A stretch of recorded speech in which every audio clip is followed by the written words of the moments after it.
Number 5 on this list is the expeditions of Ernest Giles. Ernest Giles really only has himself to blame when it comes to his expeditions because he went on 4 separate ones. You'd think that he would have learned his lesson after the first one, but I guess not. Ernest Giles lived from 1835 to 1897 and was an explorer of Australia. Not much was known about Australia at this point other than the fact that it was pretty big. Ernest Giles wanted to shed some light on the country and made it his mission to explore the continent. His first expedition was in 1872 and was decently successful. Him and 2 other men wandered around the continent and discovered some interesting landmarks on the way. The second one wasn't nearly as well thought out though. Ernest set out on an expedition with 1 other man named Alfred Gibson. Apparently Alfred Gibson knew absolutely nothing about exploring in the desert though, so this was a pretty silly move to have this guy be your one partner. At the 8-month mark, the 2 were deep into the Australian wilderness when one of the horses died of thirst. This was pretty problematic and meant that one guy was either walking or getting left behind. Well, for Ernest, it was a little bit of both. Somehow they came to the conclusion that Alfred Gibson would take the horse and ride on ahead and Ernest would travel the rest on foot. The insane part about this though is that Ernest actually survived and Gibson didn't. Gibson was never heard or seen again and presumably perished in the desert. Whereas Ernest, after an 8-day walk with no food, carrying a massive cask of water on his back and hallucinating the entire way,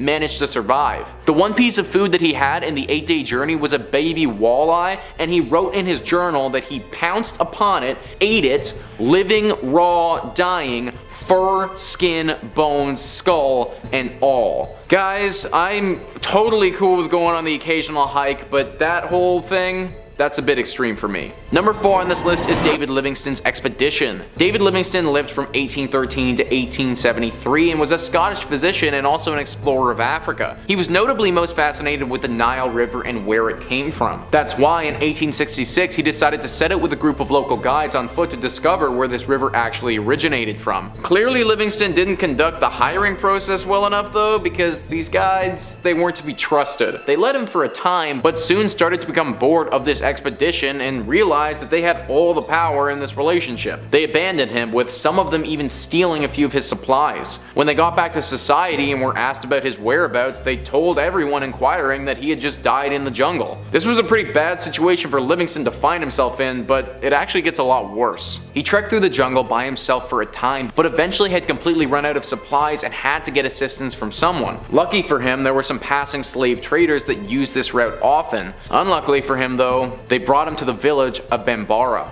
Clearly the villagers here were not accustomed to seeing a white person and were pretty shocked by this. They responded by taking Livingston and putting him into a zoo. That's right guys, David Livingston was put into a roped off cage so that he could be an attraction for those passing through the village. Finally, someone who knew Livingston heard of this man that was caged up and came to his rescue. When he got there though, Livingston wasn't in the best shape. Extremely malnourished, crippled, and currently dying of malaria, he'd definitely seen some better days.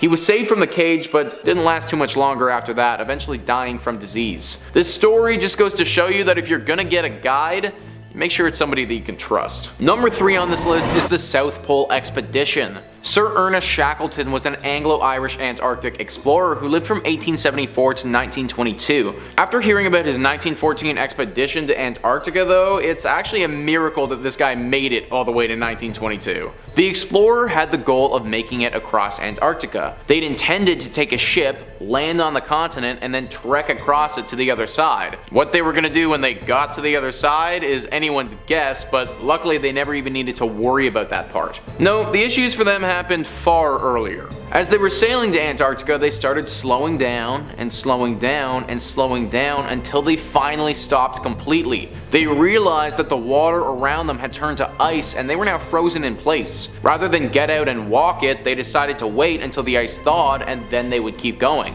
They apparently sat on that ship waiting for this to happen for 10 months though. Then at the 10-month mark, the ice didn't break and their ship just actually sank. So now we have this group of explorers without much supplies, stranded on the ice in the middle of an ocean. They were smart enough to save their lifeboat though and managed to take it and themselves to the nearest landmass. By this point, the expedition was completely ruined and now they just needed to focus on survival. They had to leave some men behind and Ernest and some other guys got in a lifeboat and decided to sail it over 800 miles in the ocean. It should also be noted that this was during World War I, so if they ran into the wrong ship, then it could have all been over for them anyways. They made it to land, and then they realized that to get to people, they actually needed to climb an entire mountain range. And believe it or not, they actually did, and finally made it to some civilization on South Georgia Island. This expedition didn't lose as many men as some other ones, but pretty much anything that could go wrong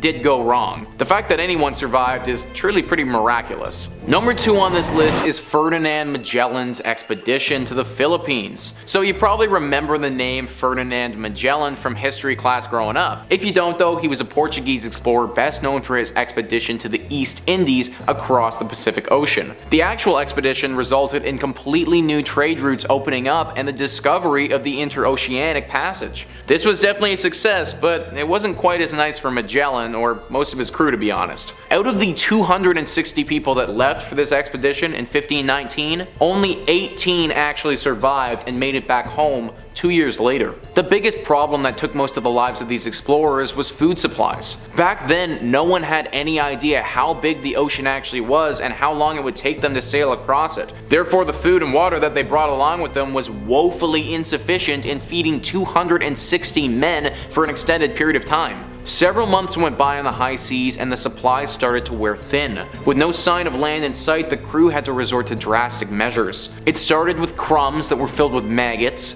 then moved on to cooked leather that was on the boat, then went straight to sawdust, and then finally to any rats that they could find. This was just for food though. For drink, they had to have yellow water. I feel like I don't need to explain what that is, but I can promise you that it wasn't pretty. Many people died from disease and malnourishment on the boat before they finally reached the Philippines. Here, they were attacked by a bunch of natives and Magellan was stabbed in the face with a spear. So I suppose that you could argue that this expedition wasn't cursed since they actually did reach their destination, but 18 out of 260 is a pretty rough ratio of survivors, and drinking pee-pee water while eating boat leather, I mean, that doesn't sound too great either. Number 1 on this list is the Spanish expedition to the Gulf of Mexico. Back in the early 1500s, there was a craze in Europe for acquiring gold. This was especially true about the gold in the Americas, this magical new land of resources that had recently been discovered. Well, Alvar Núñez Cabeza de Vaca, and yeah, that's his actual real name, was a Spanish explorer who wanted to get in on the action. He decided to organize an expedition to America right around where Florida is, get his share of the gold, come back to Spain, and be a rich man. This didn't work out the best for him or countless men that he decided to bring along though. The Spanish explorer managed to round up about 600 other Spaniards to come along in this expedition for gold. They set off from Spain and actually managed to cross the Atlantic without too much of a hitch. When they got to what's now the Dominican Republic in a layover, they did lose roughly 100 of the men though. Now this wasn't too bad because they still had about 500 and the 100 men just decided that they were done with the mission and wanted to stay in the Dominican, but it was the beginning of the bad luck for the remaining crew. After leaving this layover, they immediately got hit with a massive hurricane which killed tons of men and lots of their horses. Then, when the remainder of the crew arrived in Florida, not only were lots of their supplies already lost, but they had to fight off countless waves of native attacks. They were losing miserably and had to get out, so apparently they broke down their weapons and supplies and tried to make some makeshift boats to get away from where they were. This actually worked for a little bit, right up until they got hit with another hurricane and fell into the sea. At that point, the roughly 80 men that survived this had to get to shore, but very quickly when they did, got enslaved by the native people that had been attacking them in the first place. 10 years later, 4 men managed to cross into a Spanish colony in Mexico, claiming that they were the only 4 men left from the initial expedition that set out a decade ago. 4 men out of 600. I have no idea what cursed this expedition, but this thing, it was doomed the second they left Spain. Kicking off at number 5, an ancient Greek haunting. And this tale is just straight up awesome and may in fact be one of the earliest known recordings of a ghost story in European history. And it's a tale told by the legendary Roman author and politician Pliny the Younger way back when in 72 AD. And it concerns a particular haunted house in the Greek capital of Athens. In the city there was a large attractive house that had remained a mystery to the local people as to when and where it had been built, and thus garnered a disturbing reputation. At night, anyone sleeping inside the building heard strange groans and creaks, and sometimes in the dead of night came the rattling of chains. Because of its reputation, it had changed hands through a string of owners. No one wanted to be afflicted by its paranormal goings on. So came a Greek philosopher named Athenodrus, a highly rational man that didn't believe in ghosts and could spot a bargain at the same time. Despite the warnings and the house's terrible reputation, he brought the house for a fraction of the price and moved on in. On his first night there, after an evening of drinking and reading, he of course began to hear the strange sounds of the restless spirit, and after a while Athenodrus looked up to see an emaciated old man peering straight at him with chains bound across his wrists, violent wounds across his body. Undeterred, Athenodrus realized that the ghost wanted him to follow him, and so he did. It led him to the house's garden, where suddenly it stopped and the chains shattered to the floor and dissolved in front of his very eyes. As the legend goes, the next morning Athenodrus ordered a few men to dig up the garden, and in exactly the same spot that the spirit had led him the previous night was the skeleton of a man, still with chains bound around his wrists. Athenodrus arranged for the skeleton to be buried in the conventional way, and from that day forth, the spirit was never seen again. Wow. That's one way to do it, right? Coming in next at number 4, The Lady with the Goat Feet. And we're continuing this series with a tale from that mysterious place known only as Portugal. Now, the history of Portuguese culture is just straight up fascinating either way. The oldest state on the whole of the Iberian Peninsula, and perhaps one of the oldest in the whole of Europe, with a rich history of the Carthaginians, Romans, Celts and Moors. And because of that, Portuguese folklore history is ripe with a little bit of everything. As the legend goes for this one, first compiled in the Lendas e Narrativas by Alexandre Herculano, a Portuguese lord by the name of Don Diogo Lopes was hunting in his lands when he ran across the most beautiful lady that he had ever seen singing out in the field. Instantly he fell in love and promised her all the riches in the world if she married him. She accepted, but with one condition: he could never make the sign of the cross again. As Herculano goes on to portray, it was only when Don Diogo returned with his new bride that he realized there was something different about her. You see, she had forked feet in the fashion of a goat. Hooves. Not one to be deterred, Don Diogo shrugged his shoulders, and the pair lived in happiness for many, many years, where they had 2 beautiful children, Inigo Guerra and Dona Sol. One day though, after Don Diogo had returned from a successful hunt, he awarded his prize hound with a bone, but his wife's dog, a large black demonic looking hound, burst into a fit of jealous hunger and ripped apart Don Diogo's dog in a violent rage. Shocked by such incredible evil and gore, Don Diogo blessed himself with the sign of the cross, and in that moment his wife, the lady with the goat feet, let out a hypnotic screech, screamed and floated into the air. And then her young daughter, Dona Sol, did the same, and the 2 women were never seen again. Now obviously there is a lot of allegory of religious tones to this story in particular, but it does pose the interesting question, where the hell is this story's origin rooted? Next up at number 3, Bishop Thietmar of Merseburg. And outside of everything else, this guy in particular was an incredibly interesting individual and an important chronicler of the ancient kings and holy Roman emperors of Europe. He was born of royalty, but only ever as a prince, and so he made a life documenting the comings and goings of the kingdoms. Because of that, he also came across some pretty bizarre paranormal occurrences, and this one is perhaps his best. As Thietmar was informed by his niece, the Abbess Brigadia, a priest had been given proceedings of an ancient church in Utrecht that had fallen into disrepair but had recently been renewed and consecrated by the local bishop. One day at dawn, the priest saw what he could only describe as dead people making offerings in the cemetery and the church, and could also hear them singing in the pulpits. Disturbed, he asked the bishop, a man named Baldric, what he should do, and much to his dismay, he was ordered to sleep throughout the night in the church so that he could wrestle it back from the dead. But on the following night, both he and his bedding were thrown out into the cold by a supernatural force. Obviously at this point he was terrified, and so he complained again to the bishop. Again though, after being blessed with saintly relics and sprinkled with holy water, he was continued with guarding his newly consecrated church and ordered not to leave until the dead had been put to rest. But after not sleeping a wink, wide-eyed in terror, just before dawn rolled back around again, suddenly the dead lifted up the priest's body, placed him before the church's altar, and burned his body to a fine ash. The bishop, after hearing the news and confused by the matter, ordered the whole town to penance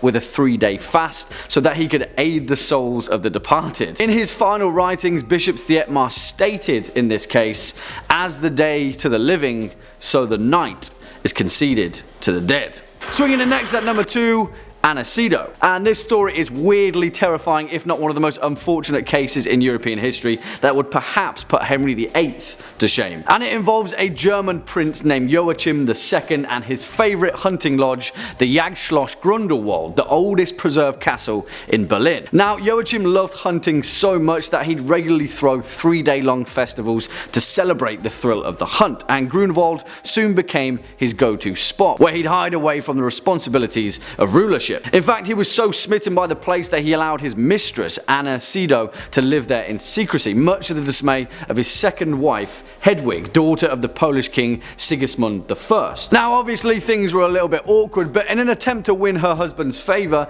Hedwig decided to tag along with his thrill for hunting, and so Anna in this respect was often sent away to avoid any confrontation. But during one particular stay in the lodge in the year 1551, the rotten floor beneath Hedwig and Joachim collapsed and broke away. Joachim was incredibly lucky and landed between the beams without any injury, but his wife Hedwig wasn't so lucky and she plunged through the depths. She shattered her thigh on the rafters, and then, if that wasn't already enough misfortune, she impaled herself on a set of hanging antlers that were on display in the room below.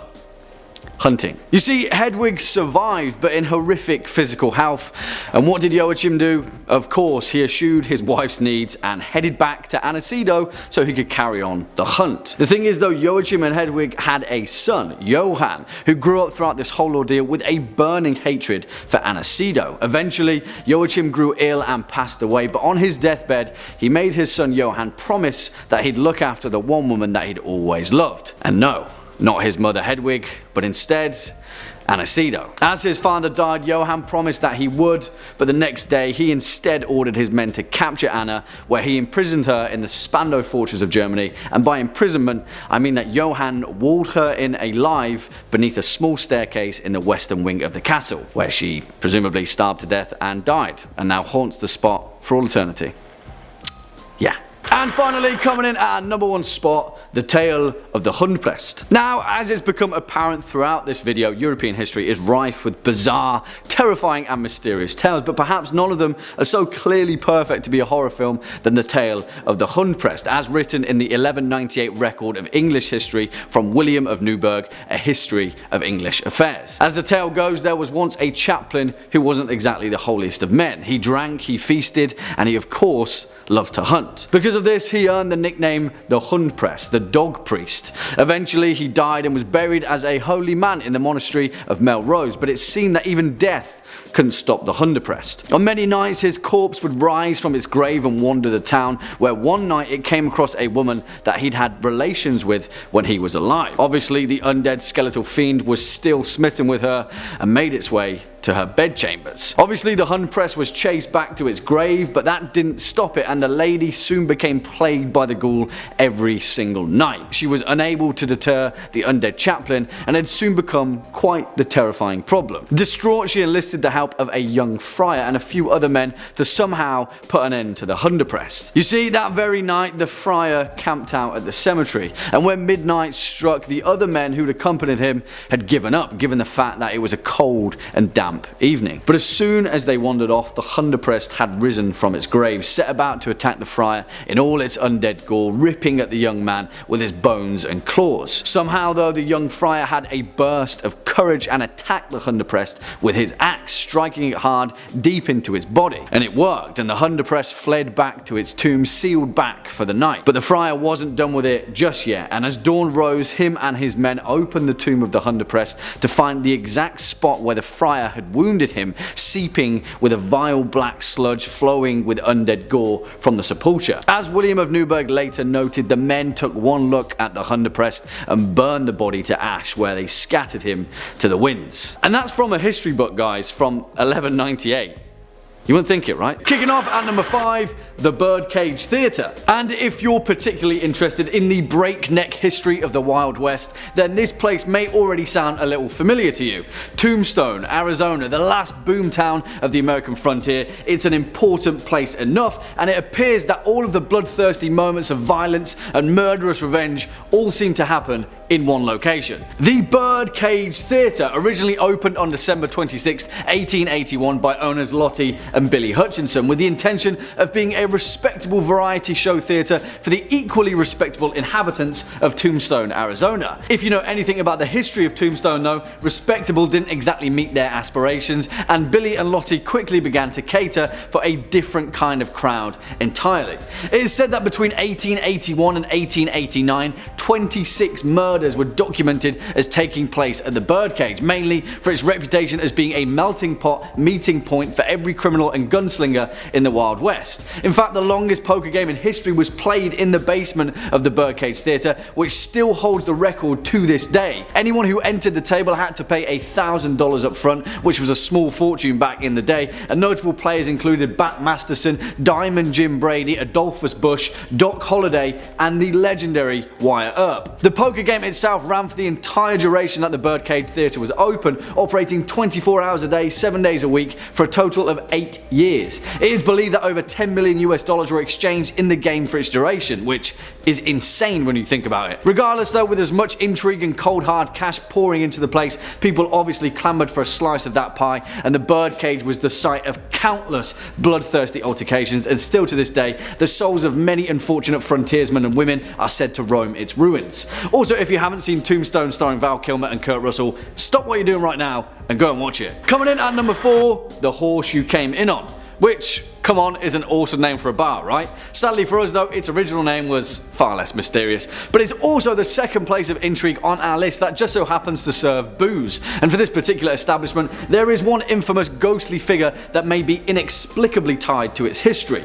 Quoth the Raven Nevermore, our man Edgar Allan Poe. Built in 1795 in Baltimore, Maryland, and founded as a saloon under a completely different name, the bar was built next to the docks and served as a drinking hole for the sailors, shipbuilders, and other such miscreants that populated 18th century Baltimore. Obviously this combination was a winning one, and the saloon soon garnered the attention of a much more haunted kind of clientele, none other than Edgar Allan Poe. You see, as the legend tells it, this bar was the last bar that Poe would pass on his way home, and you know, given the kind of musings that he was frequent to, it often required a few liquid libations to spur on the inspiration of some of the finest works of gothic horror literature ever written. In fact, Poe became such a frequent visitor to the saloon that it is widely considered to be the last place that he was seen before his mysterious death in 1849. As the legend goes, the saloon was the last place he drank before being found on the night of October 3rd, 1849, deliriously wandering the streets of Baltimore rambling about horrors unseen. He died 4 days later. The cause of his death is still a mystery to this day, and some say that after leaving the bar he was found wearing clothes that weren't his own, repeatedly calling out the name Reynolds. Some sources say that Poe's last words were, "Lord, help my poor soul," but all medical records have since been lost, including his death certificate. Whatever the truth is, it is said that the bartenders often leave out a glass of cognac after last call at the Horse You Came In On, the drink of choice for Poe. And as they say it, every morning they find the glass empty. Next up at number 3, the legend of the Death Tree. For all intents and purposes, Avila, Missouri is very much a ghost town. First built in 1868, the town itself has been the site of some particularly strange moments throughout history. But now, with a population of just 125, the place has been in decline ever since the late 70s. Despite that though, its particularly dark past has managed to cling on to one of its most fearsome legends, that of the Death Tree and the malevolent spirit of rotten Johnny Reb. You see, due to its positioning as a border state, like most places in Missouri, the town of Avila found itself split during the Civil War, with both halves falling on either side of the conflict. Because of that, Avila was the site of some rather grisly encounters, and as the legend goes, during the war, the skull of a Confederate bushwhacker was found out in the woods that bordered the town, the grim remains of one particularly bloody battle. However, instead of burying the skull, the locals hung it from a tree as a warning sign to other bushwhackers to stay put in the wilderness and not spill out their conflict toward their town. Well, obviously, this action had the complete opposite effect, and the legend of Rotten Johnny Reb was born. Ever since his skull was hung on the death tree, his spirit roamed the town, searching for Unionists to murder in revenge for mocking him. Over the years, many deaths were contributed to the existence of Rotten Johnny Reb, and as his supernatural power grew, the vast majority of the remaining townspeople quickly fled Avila, terrified by the tales of the phantom bushwhacker. According to the old legend, the only way to ultimately end the curse and finally put Rotten Johnny's spirit to rest is to find his skull out in the wild, cut it down from the tree, and bury it in holy ground. However, those that knew where the death tree resided have long since passed, and so the true knowledge of its location has faded from memory. As the locals tell it, there was once a belief that black crows would flock to the death tree during the day and perch upon its twisted branches. Some say that it was an apple tree that no longer bears fruit, and if you ever find an apple out in the woods, you'll find another nearby, leading you to its ghostly realm. Swinging in at number 2, the Axeman of New Orleans. And really, we can't talk about creepy North American history without addressing one of its most bloodthirsty mysteries, the Axeman of New Orleans, a murderous killing spree that reigned from May 1918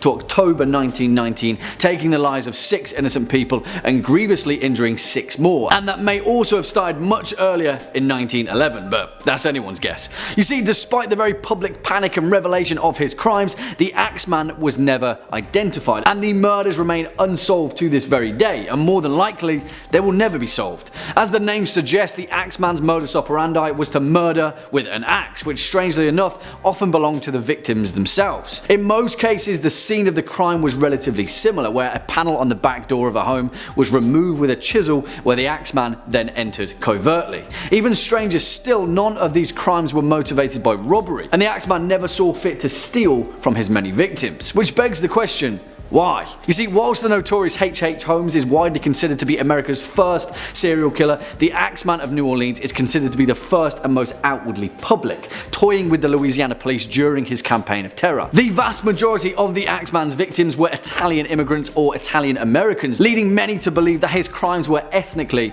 motivated. Whilst many media outlets sensationalized many aspects of his crimes, given the fact that there was next to nothing to go on, the leading theory was that the Axeman was operating on behalf of the mafia, despite lack of any evidence whatsoever. The strangest instance of the Axeman came on March 13th, 1919, where a letter to local newspapers was sent by the Axeman stating that he would kill again at 15 minutes past midnight, but would instead spare any homeowners that were playing jazz music. That very night, every single dance hall in New Orleans was filled to capacity, and bands of all calibers played jazz at hundreds of houses and private parties across the city.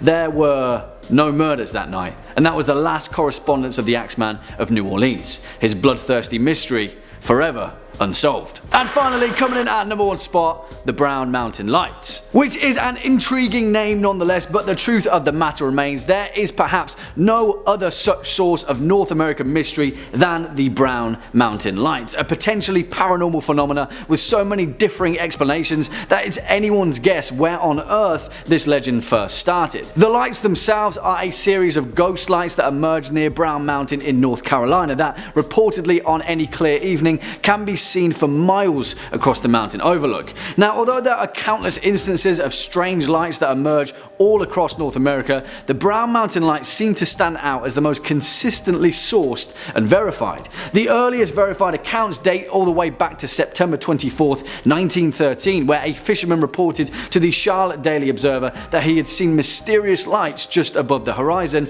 every single night. First dismissed as a trick of the horizon, the site became the study of the US Geological Survey, who gave credit to the witnesses' claims in 1922 by dismissing the possibility that the lights were in fact passing trains following the events of a flood that destroyed the electrical grid, and the lights continued to appear during the study. Throughout history, there have been countless potential origins of the Brown Mountain Lights, many of which are wrapped up in tragic tales of lost lovers or wandering woodsmen. However, the oldest and perhaps most profound explanation dates all the way back to the year 1200, where the legend goes that the Cherokee and Catawba tougher nations engaged in a vicious battle upon the ridge of what is now known as Brown Mountain. There, so much blood was shed by either side that even the bodies of their most mighty warriors were lost beneath the soil. That night, after the fight had ended and the blood spilt, the women of both tribes lit torches and they scoured the ridge for the bodies of their fallen loved ones. It is said that night after night they would light their torches again in search of their lovers' bodies, never to be found. Local legend says that this mournful scene was so tragic and intense that it is forever imprinted into the historical fabric of the mountain, haunting it for eternity. Kicking off at number 5, The Mad Trapper. And regardless as to whether the true fate of this tale is as apparent as some of our other entries, nevertheless the perplexing story of the Mad Trapper of Rat River is awesome, if not an incredibly mysterious instance of forgotten history. Now, Canadian history in particular is rife with tales of trapping and the fur trade that came with it, especially in the more remote parts of the Great White North. This daring portion of history has ushered in legendary feats of the mysterious men of the mountain, all of which pale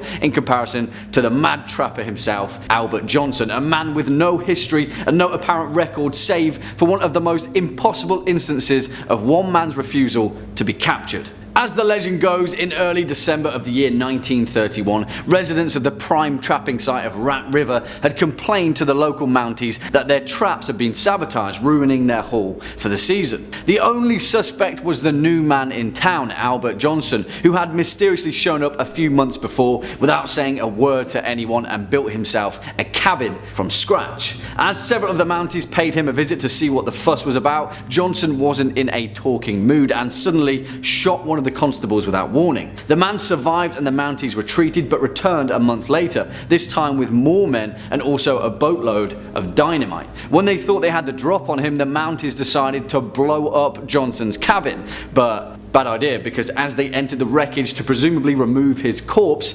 Johnson emerged from a camouflage foxhole and opened fire on the officers. He escaped, and what followed was the most bizarre and impossible manhunt in Canadian history. The Inuit said of Johnson that at one point in the chase he was snowshoeing 2 miles for every mile that their dog sleighs could cover. At another point he scaled a 7,000-foot mountain with 0 climbing gear during a blizzard. For over 2 months he lived off the land in the dead of winter without once starting a fire. However, when he was finally cornered and killed, which took an airplane and 9 gunshot wounds, no one still had any idea who this guy was. Seemingly, he emerged from nowhere and returned back to it. But the strange legend of Albert Johnson still lives on. Coming in next at number 4, The Ghost of Joe Baldwin. And any list of creepy tales from North America wouldn't be complete without some kind of ghostly yarn about the Great American Railroad, and perhaps none better is the otherwise tragic tale of Joe Baldwin and the mysterious Mako lights of North Carolina, a phenomena of orbs and strange glowing lights that was seen near Mako Station for over 100 years up until 1977. As the legend goes, Joe Baldwin was a veteran train worker and signalman, and on one tragic night in 1867 he was asleep at the rear of the freight when he was awoken by a strange rumbling sound. Joe realized instantly that his carriage had been detached from the rest of the train and quickly came to the stark realization that his car was now coming to a stop on the middle of the tracks. Joe also knew that a huge passenger train was due closely behind them, and in the dead of night, if it careered into the stationary carriage, everyone on board would be killed in a grisly collision. In one moment of heroic sacrifice, Joe Baldwin clutched his lantern and climbed atop the carriage platform as the sound of the oncoming passenger train rumbled ever closer. Trying to catch the attention of the engineer, Baldwin frantically waved his lantern in the air, and thankfully the engineer saw soon enough and slammed on the brakes, saving everyone on board. That is, save for Joe Baldwin, who was still stood on the carriage platform and was gruesomely decapitated by the collision. Legend says that the force of the accident catapulted Joe's head off into the murky swamps that surrounded the tracks, but it was never found. His headless body was buried with full honours as a hero who saved many lives, but for years following the accident, the strange Mako lights could be seen floating at night along the bleak span of railway. As the locals of North Carolina would warn for generations to come, it was the ghost of old Joe Baldwin, swinging his lantern, desperately searching for his own head. Swinging in at number 3, The Hooded Figurine. And for fans of long forgotten history, this one is equal parts bizarre and equal parts overwhelmingly eye-opening. Now, ancient North American history has been steeped in murky mystery and legend, particularly when it comes to the involvement of the Norsemen of Greenland, with the acknowledgement that the first and only confirmed Viking settlement in North America dates back to 1000 AD in Lanceau Meadows in Newfoundland, supposedly the only of its kind until later European contact. But in 1978, after an archaeological dig of an ancient Thule settlement in Baffin Island, a strange carved wooden figurine was uncovered, which propositions seemed to take a much more mysterious turn. At first glance, the hooded figurine seemed to depict a person in a tunic with an etched cross symbol on the chest, first believed to be the depiction of a Greenland Viking, which seemed to correlate with the ancient Norse sagas of Helluland, a place that legend states was visited many times by Viking explorers, where they interacted with the native peoples and perhaps even traded. I mean, that alone is an insane enough notion, but this story has two parts to it, because several other researchers believe that the hooded figurine is instead a depiction of the legendary Knights Templar of the 13th and 14th centuries, which, if true, would have staggering implications to one particular enduring legend of the Knights Templar. As the story goes, after the Order of the Knights Templar were condemned and exiled from Europe by the Pope and King Philip IV in 1307, they fled to Scotland during the reign of Robert the Bruce, where they later fought in the Battle of Bannockburn. After living in exile for many years, the Order later befriended a man named Henry Sinclair, the first Earl of Orkney, who was said to have later sailed through the Atlantic with the Templars and their vast hoard of religious relics and treasures, settling them on the coastal regions of Canada, where they disappeared from the records of history. Think what you will about this legend, and it's important to note that at best the history and connection is incredibly murky, but you've got to admit there is something strangely fitting about the hooded figurine, isn't there? Next up at number 2, the Bell Witch. Perhaps one of the most renowned and haunting tales of the historical American South. In fact, the legend of the Bell Witch is perhaps one of the most notorious paranormal instances of American folklore, in the story of a malevolent spirit that tormented a Tennessee home over 200 years ago. In 1804, a man named John Bell and his family settled on 300 acres of land, which is now known as Adams, Tennessee. Here they built a homestead, living relatively successfully off the land for over a decade, but in the summer of 1817, things started to change.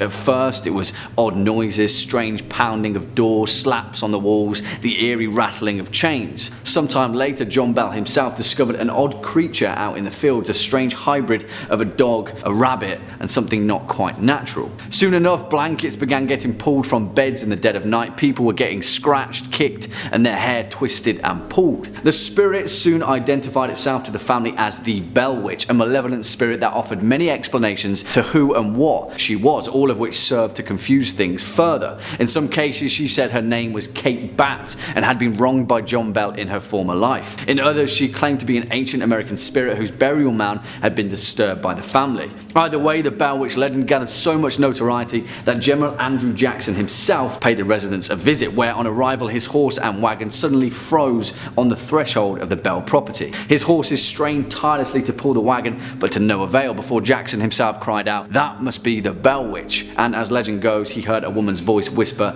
that they could then pass freely, as they'd already amused her enough. Whatever the case, the cause of the Bell's torment over 200 years ago remains a complete and utter paranormal mystery, wrapped up in a terrifying and mystifying historical account of the paranormal. Maybe we'll never know, and it's probably for the best that we never do, isn't it? And finally, coming in at number 1 spot, the Starving Time.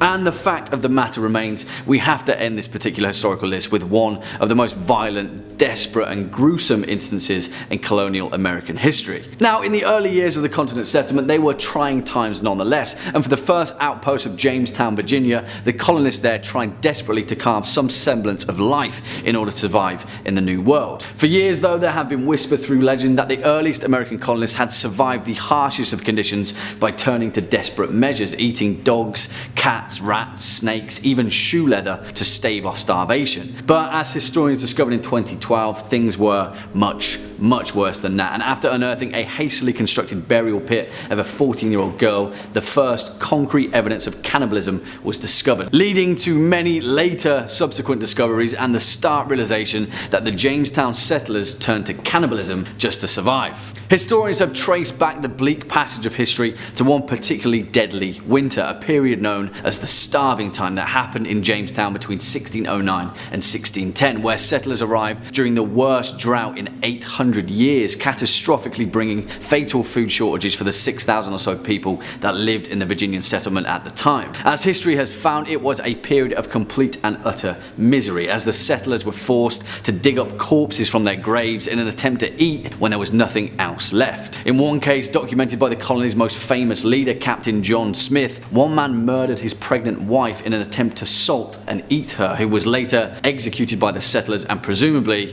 he was eaten too. Yeah, it's probably best that we just end this one here. Number 5 on this list is the Catholic persecution in Britain. This happened in the 16th and 17th century and was really not a good time to be alive if you were Catholic. The list first says, Britain has been trying to rebrand its historical image with tea and monocles, though it's hard to do given how violent its history has been. We're not even talking about the colonies here. A civilian in Old Britain may die in a variety of ways depending on the time period. The worst, however, would have probably been during the Catholic Rebellion and their eventual persecution. It was generally a time of upheaval in Europe, largely over the question of which kind of Christianity is the best one. The situation was especially bad in England, as the ruling Protestants really did not like the Catholic population. If you were suspected of being a Catholic or harboring one, there were a number of creatively horrifying ways you could die. One woman was slowly and publicly crushed to death simply for refusing to talk when she was questioned for supporting the Catholics. You could be drawn and quartered, hung, or just lynched by a mob. The mob thing was rare, as the central authorities made sure to intervene and kill you themselves before the situation got so out of hands. How nice of them. Yeah, so just a casual death by public crushing for maybe supporting Catholicism. This is a time in history that I feel doesn't get brought up nearly enough based on what happened. In all honesty, I didn't even really know about this time until I started doing some research for this video. Maybe that is because the British government has tried to do a full rebrand and doesn't really want to bring up the dark past of what was once one of the worst times to be alive. Throughout history, people have consistently been persecuted for their beliefs and how they want to live their lives. This was one of the worst examples of that in history, and it's definitely not a time that you would have wanted to be alive. Number 4 on this list is the Siege of Sarajevo. This time really isn't that far off from us at all, folks. This siege took place from 1992 to 1996. Sarajevo is the capital of Bosnia, and had you have lived in this place during that time, life would have been hell. List first says, sieges are an overall bad time to be in, and we highly recommend not being in one if it could be helped. Some of the most prolonged sieges in history, like the Siege of Leningrad, have been huge humanitarian disasters too, as sieges primarily affect the citizens. One particularly horrifying siege that isn't mentioned that often is the Siege of Sarajevo by the Serbs, which is also the longest siege of a capital city in modern history. It went on for almost 4 years, and close to 14,000 people ended up dying. If the incessant shelling on primarily civilian areas like the market didn't get you, you could die in many other ways. People were dying just from the harsh cold, as there were no fuel supplies in many parts of the city. Quite a few of them had to move into shared spaces with other families without any amenities, turning an otherwise functioning city into a giant refugee camp. Many people were killed by snipers who deliberately targeted civilians. Think about being a citizen in that city during that time. Your entire life is literally just about surviving at that point. And not just for a week or for a month, for literally 4 years. 4 years of constant attack in horrible conditions to live in. 4 years of fearing that you and your family are gonna be killed. 4 years of freezing and having no good food to eat at all. And this literally happened not that long ago, guys. This just as easily could have been one of us that was caught living there. You were just in the wrong place in the wrong time, and now your life is uprooted and You need to fight to stay alive. Number 3 on this list is the Sengoku period. This was a period that took place in Japan from about 1467 to 1600. List verse says, the Sengoku period, lasting over 100 years, was one of the most defining parts of Japanese history, as well as one of the most influential. A lot of historical Japanese pop culture is set in that period, as it was a time of consistent war and rapidly shifting political climate. There were more warlords fighting for territory than you could count, as the central power of the shogun had weakened in recent times. For someone living in that period, war and suffering would have been part of your daily life. Apart from opposing factions regularly raiding villages and towns for supplies, civilians were often caught between battles they had nothing to do with. Of course, that wasn't the case in every village across Japan, as many of them thrived due to the shifting landscape too. For those caught between the battles or just lost in the vast swaths of ungoverned Japanese territory though, it was a dangerous time to be in. The period was noteworthy for its brutality and general disregard for human life, and gave way to some of the most fearsome samurai warriors in Japanese history. There are a few documentaries on this time period of Japan, and they were all very informative and super interesting. It's pretty neat to look back now and see what was going on, but back then, having to live through it, that would have been horrible. It really was like a massive game of Risk that everyone was playing. And even if you were just a farmer trying to survive, it didn't matter. You were now caught up in this massive game of Risk, and your life was constantly on the line. Number 2 on this list is the Roman Empire. Okay, wait, I thought the Roman Empire was supposed to be one of the greatest empires ever. Well, it was. And if you were one of the leaders or a member of the elite class during this time, then you were laughing. But for some, it wasn't as nice. Specifically, the miners. The Roman Empire had a lot of slaves, mostly people that were taken from conquered territories and forced to work for the Romans. The worst possible place that you could be sent though was the mines. If you were a slave and you got sent to the Roman Empire mines, then life, it's about to get horribly bad. The conditions were awful down there. Mining was relatively new back then, and there wasn't really any advanced technology to help these people. Not that they would have received any help anyways though. The Romans were brutal to these people, and specifically handpicked people they didn't like to be sent down there. Disease was widespread because people were literally worked to death and never cleaned. They were given very little food, and if they weren't producing quick enough, then they would just be killed. And oftentimes, these killings were of amusement to the guards as well, and they would mutilate you or throw you in a pit with a hungry wild animal. There were literally no redeeming qualities to the mines at all, and you probably wished for death if you got sent there. And finally, number 1 on this list is the year 536. Kind of a specific year here, folks, but from what I've heard, it was literally the worst. This verse says, when us laymen talk about the worst times in history, we're thinking of stuff like violence and proximity to cannibalism. We don't have any scientific parameters to measure how bad a time is for the people living in it, though we can make educated guesses. When it comes to actual scientists though, they don't bother with guesses or estimates, and have calculated the exact year it was the worst time to be alive in history, the year 536. Apart from the falling empires the world over and general political chaos, the year 536 also marked one of the worst global famines in human history. The famine was due to ash in the air blocking the sunlight, which isn't surprising as there were also quite a few humongous volcanic eruptions around that time for good measure. The foggy eclipse of the sun, as it was described then, was visible everywhere in the world, giving the whole thing an even creepier vibe. Combine that with brutal conflicts in many places around the world, and you know why the researchers chose the year 536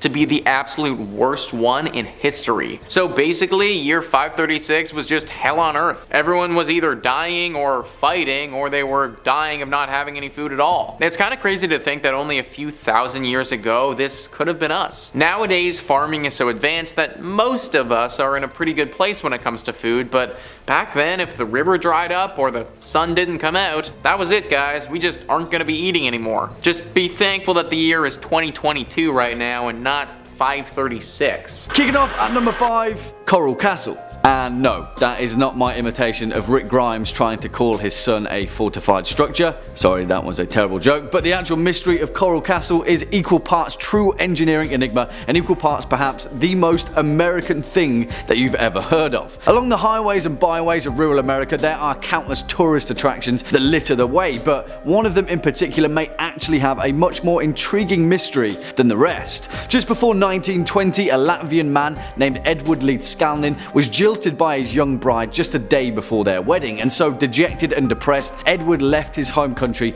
to head to America. Here, after becoming a recluse and discovering a strange affinity for magnetism, Edward spent the next 28 years constructing a bizarre megalithic castle from oolite, a limestone sediment similar to coral. Now, although the vast majority of this structure now is ruinous, which operates as a popular tourist attraction on the roadside, the actual structural properties of Coral Castle have baffled people for decades. Given the fact that Leedskalnin worked completely alone, shifting over 1,000 tons of oolite rock into place with no conventional machinery and no other means of hauling such a large amount of minerals and materials. As the legend goes, at one point a few local teenagers claimed to have stumbled upon Leedskalnin working on the structure late at night, reporting that he had caused the blocks of coral to move like hydrogen balloons, floating perfectly into place without the aid of any tools. Strangely enough, this led to wild rumours that Leedskalnin was using telekinesis to build the castle, a claim which he refuted. In fact, the only tool that Leedskalnin ever spoke of using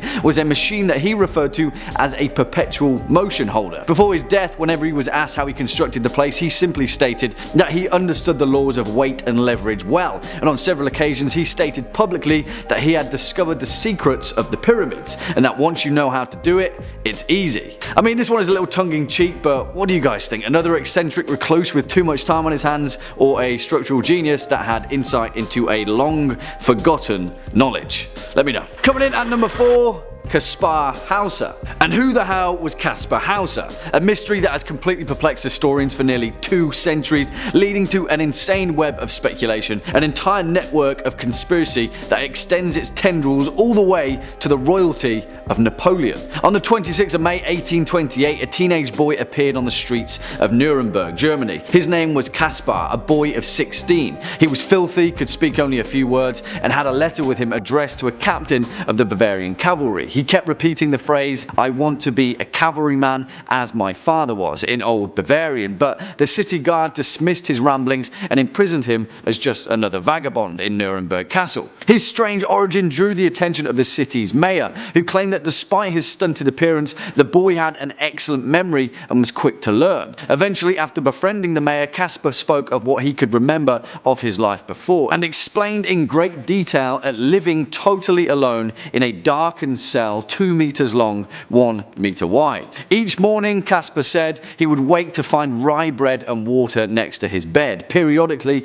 he said the water would taste bitter, and after drinking it, he would sleep more heavily than usual, where he'd wake up to find his hair and his nails had been cut. Caspar claimed that the first human he had contact with was a mysterious man dressed in a dark hood, his face completely covered. He taught him to write his name and taught him the same phrase he would repeat when he was found. Eventually, this story led the European aristocracy to believe that Caspar was an exiled prince, held captive for his entire life to prevent a line of succession. As the year passed, Caspar would live and learn in many of the Bavarian noble houses, where allegedly there were many attempts on his life by the same hooded men that he had described in the darkened cell. They got him in the end though, and on the 14th of December 1833 he was mysteriously stabbed and he died 3 days later. On his grave in Latin read the words, "Here lies a mysterious one who was killed in a mysterious manner." Beats me. Next up at number 3, the mystery of Oak Island. And whilst many of you will know this particular entry, there's no denying the fact that the eternal mystery that is Oak Island is worth mentioning every single damn time, and its inception is an event that has long evaded the unscrupulous eye of history. You know the story, right? In Nova Scotia, just off the coast of eastern Canada, lies a small island that has allegedly been the site of our civilization's greatest of treasures, although no one has ever been able to locate the exact point of where that that treasure lies, causing countless individuals to fall into a wild obsession with unearthing its eternal mystery. In fact, the cause of Oak Island's mystery is down to the fact people have found treasure there, many of which have been carbon dated to several hundred years old, and the story of the Money Pit, a mysterious shaft that has been excavated countless times throughout history, which actually exists with actual structural records, has forced dozens of businesses to go bankrupt trying to solve its enigma.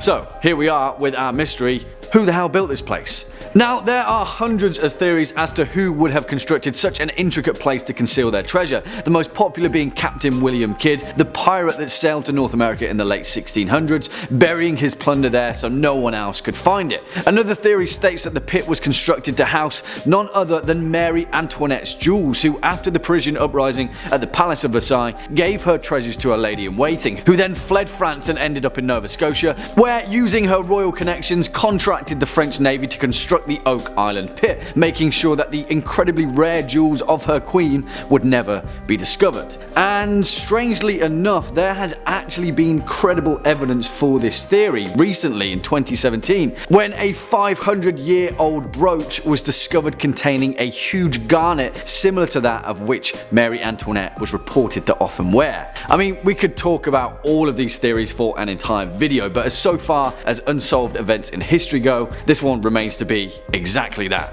Swinging in at number 2, the Yonaguni Monument. Okay, where do we even begin with this one? Because if you've seen any of our Ancient Mystery series, then this one definitely deserves its place amongst their ilk. But the event that we're possibly alluding to in the case of the Yonaguni Monument may be a geological enigma that predates known civilization itself, involving an entire continent submerging deep beneath the ocean. Yeah, and whilst that may sound like a massive leap, let's just take a look at the strange properties of the Yonaguni Monument before we jump to any kind of conclusions. Off the coast of Japan, submerged beneath the southernmost Ryukyu Islands, lie a formation of potentially man-made monoliths, which has led to decades of debate as to the true nature of this strange geological formation. The monument itself consists of very fine sandstone and mudstone, with its main feature being a rectangular formation measuring about 90 feet tall, and consisting of several other strange formations that seemingly don't make sense as to how they have been naturally formed. Now, despite this massive debate between the Yonaguni Monument being natural or man-made,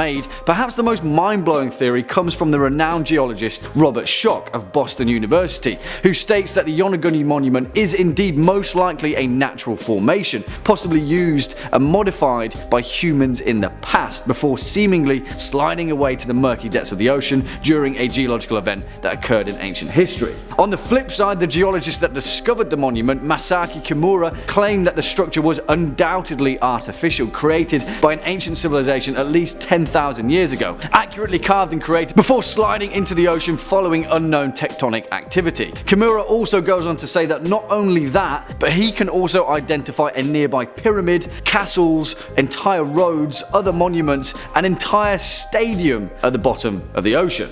Yeah, this one is quite something. What do you guys think? Let me know. And finally, coming in at our number 1 spot, the creation of Baalbek. Because, holy moly, if this one isn't one of the most mysterious unsolved events in history, I'm not entirely sure what is. Who the hell built Baalbek in Lebanon, the most mysterious ruins of the entire Roman Empire, a monumental, supposedly 2,000-year-old temple to the god Jupiter that sits atop 3 separate 1,000-ton stone blocks? To put it into perspective, the monoliths at Stonehenge weigh about 1/40th of that. Yeah, you heard that correctly. 1,000-ton stone blocks. And despite being the diligent record keepers that they were, there is no record of who ordered this temple to be built, how these monolithic stones were cut, why they were cut, or how they even came to be, and how the temple itself came to be abandoned, because for the most part, whoever built Baalbek just up and left. Now, there are many mythological and cultural legends as to the origins of Baalbek. Some say that Cain built it to hide away from the wrath of God. Others say that giants built it at the command of Nimrod, which would eventually become the Tower of Babel.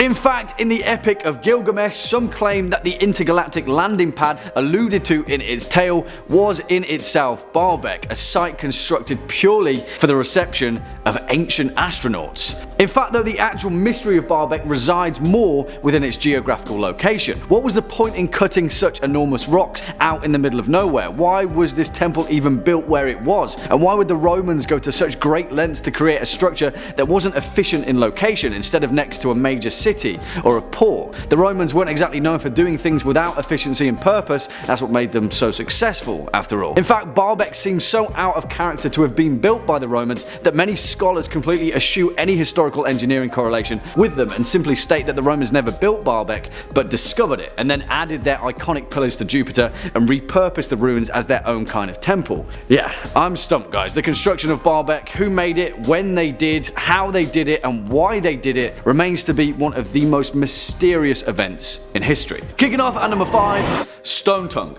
Which again is a pretty damn awesome name for a death metal band, right? But if you're a fan of this series, you'll already know that lists like these are literal golden skull mines for naming yourselves in all your death metal glory. So metalheads that are looking for a band name, take note, please. And also, thank me later. Anyway, Stone Tongue. Let's first cast our gaze back to 1991 in Northamptonshire, Britain, where archaeologists discovered a gruesome and even stranger mutilation that emerged from the remains of Roman Britain. Now, it's no hidden secret that Britain is littered with instances of intrigue from the Roman occupation of Britain, but this one in particular seemingly doesn't fit any sort of logic, or any of the many other mysteries of ancient Britain. At the bottom of a burial pit, buried beneath dozens of other bodies, archaeologists found the skeleton of a man whose tongue had apparently been amputated and instead replaced with a flat stone wedged into his mouth. The burial site at Stanwick near the River Nene dates back from between the 3rd or 4th centuries, where people in Roman Britain would have congregated in small farming communities. Now, it's certainly not rare to find makeshift burial pits in Roman Britain. In fact, they are a dime a dozen. But the strange thing was, this guy was buried at the bottom, face down.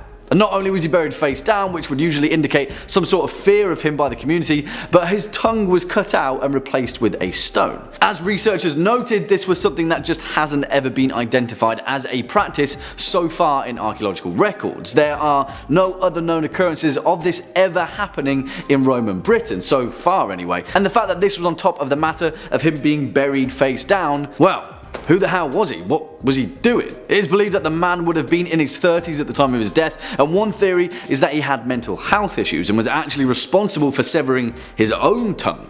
Perhaps the tongue was the community symbolically making him whole again, but then why was he buried face down? Now, archaeologists are currently trying to correlate this practice to ancient Germanic laws, but its place in a small farming community in Roman Britain, yeah, that remains a complete and utter mystery. Swinging in at number 4, Kat Shabib. And I absolutely love this one, as well as pretty much all of the next few entries, because nothing gets my mind whirring quite like an ancient structure that no one knows what the hell it is, or what it was doing, or why it was even there. Let me introduce you to the Kat Shabib, an ancient wall in southern Jordan that, since its identification by British diplomat Sir Alec Kirkbride back in 1948, has had archaeologists scratching their heads ever since. I say identification because Kirkbride certainly didn't discover this structure per se, but instead he noticed that whilst he was flying over Jordan, there was a very apparent and very clear line across the geographical landscape. A wall, in fact, that ran 150 kilometers, making it the longest linear archaeological site in Jordan.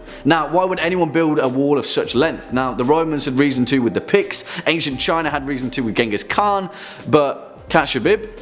What's that all about? The thing is though, whilst the purpose of this wall is the frantic subject of debate, we do know who built it. The semi-nomadic Bedouin people led by the Arab prince Amir Shabib. Historically, there is a certain recognition of the Bedouin people using the wall, but there is still no concrete evidence to determine its purpose. Archaeologists during the 1940s and 1950s argued that the Kat Shabib was used for military and defense purposes. However, there is a clear problem with that assumption. This wall is far too low for it to have ever been a successful defensive mechanism, and although it is massive in length, at best estimates it stood at around just 1.5 meters high. What was it keeping out? Not a lot. So then why have archaeologists also discovered over 100 ruined towers across its span? Yeah, more and more questions. Oh, and also, did I mention that best estimates point toward it being built in the Iron Age? Yeah, Kat Shabib, everybody, a complete and utter mystery. Next up, at number 3, the Golan structure. Alright guys, if Cat Shabib had you scratching your head, then the Golan structure is going to require some form of head scratching machinery. Let me introduce you to the Golan structure, also known as Rajum el-Hiri, an ancient megalithic monument that resides in the Israeli-occupied portion of Golan Heights, just off of the east coast of the Sea of Galilee. Made up of more than 42,000 basalt rocks arranged in concentric circles with a mound that is 15 foot tall at its centre, the Golan structure has often been referred to as the Stonehenge of the Levant. Why? Well, of course, because it dates back to at least the early Bronze Age to between 3000 and 2700 BCE. So what is it? Who built it? What purpose did it serve? Yeah, that'll be a we don't have a freaking clue on pretty much all of those points. The outermost wall of this structure is 520 feet in diameter and 8 feet high, and since archaeological excavations have thus far yielded very few material remains, most Israeli archaeologists believe that this site was certainly not of a defensive position or a residential quarter, but most likely, as the vast majority of these enigmas are, it was a ritual centre. And not only that, but a ritual centre that is possibly linked to the cult of the dead. But on that note, there's even more of a mystery, because so far no human remains have ever been found at the site, only objects pointing to its function as some kind of tomb. And also, hold on to your hats guys, because this is where it gets weirder. At the centre of the Golan structure, the actual entrance to a tomb was discovered, one that during the June and December solstices, its axis is perfectly aligned with. Yeah.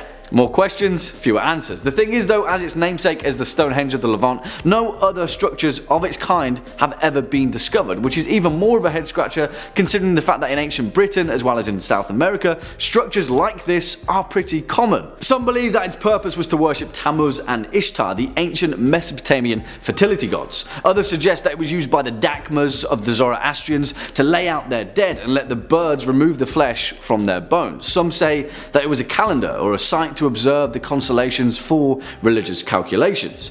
Maybe it was all of these things at some point in time, but as it remains, we may never know. Coming in at number 2, the Great Lakes Copper Mystery.